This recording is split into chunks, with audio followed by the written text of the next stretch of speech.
Below the slideshow, you see your directions box and the map box. So if we go back and look at our edit home page, we can see a box here for need directions and a box to paste the embed code from Google Maps. And you can go to Google Maps and it's all pretty much in front of you, but you want your width to be 275 and your height to be 131. If that ever needs to change, just make sure you use those sizes. Alright, so if we go back and look at our website, we've covered pretty much everything. We have covered everything in this top box. Now, this image right here we put in there was not the right size, and once I put it on there, I don't really like it. And that may happen to you sometimes. Something doesn't look right, you need to change it. And so if I want to go back and I want to take this out, or maybe I want to change the link, in my slideshow here, I can click this trash can, go to the image, the thumbnail here that I don't like. If I'm ever not sure, I can click on it and it'll pull it up for me. But if I know this is the one that I don't want to use, alright, I can either hit this delete button and it'll say, do you want to delete this whole row, which is an option if I'd like to do that. Or if I know I'm going to be using a third picture, I can hit this trash can and it gives me a pop-up box that says don't use this image, which is going to leave it on the server but just remove it from this instance, or delete it completely from the site. I don't ever want to use it again. Well, for something like this that I know is not right, I'm never going to use this again.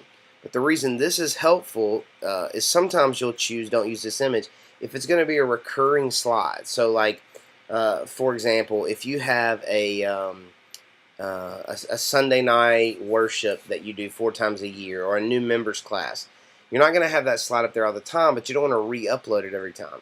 So when you would go in there to take it out, you could just click don't use this image and it would leave it on the server for you and not delete it. And the way you would ever access that, for right now I'm just going to delete this one from my site.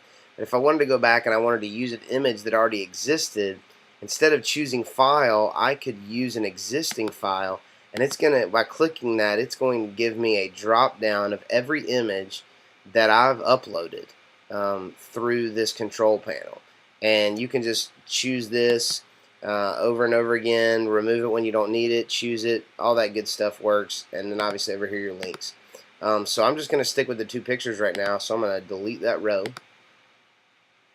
I'm going to hit update, and we'll see, like always, that instantly your changes and everything are going to be made. Now, I noticed that when I copied and pasted text, that I put the text in here a little too long, and it pushed my video down, and it left me some white space. So I want to go in here, and I want to delete it, say, probably up to about right there.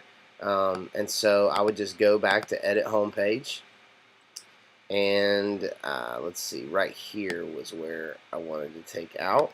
I could take that out. I could hit update,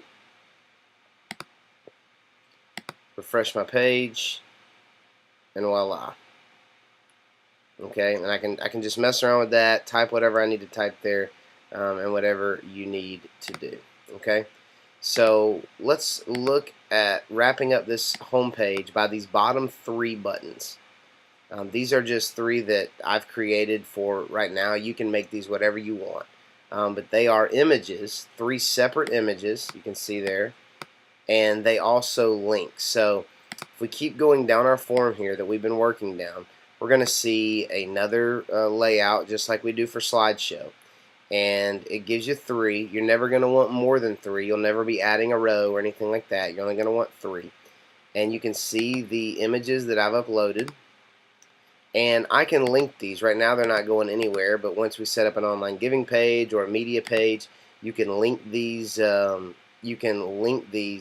those pages so that people will be able to watch them. So if you want to erase out an image, you can say don't use this and select that file, whatever you would want to select there, and then just you could just put your link in here. So I'm going to go ahead and select the life group button again. Yeah. And that thumbnail always allows you to make sure you're choosing the right one. Once I hit update, I have now set up everything for my home page that I want. and I can link them anywhere, add any images anywhere, add any text anywhere, change them out. It's really a very cool thing and a very powerful thing to give you control over your whole site. So if you can get comfortable with editing that home page, you really will be comfortable changing anything on the site. So good luck, and get to working on that home page.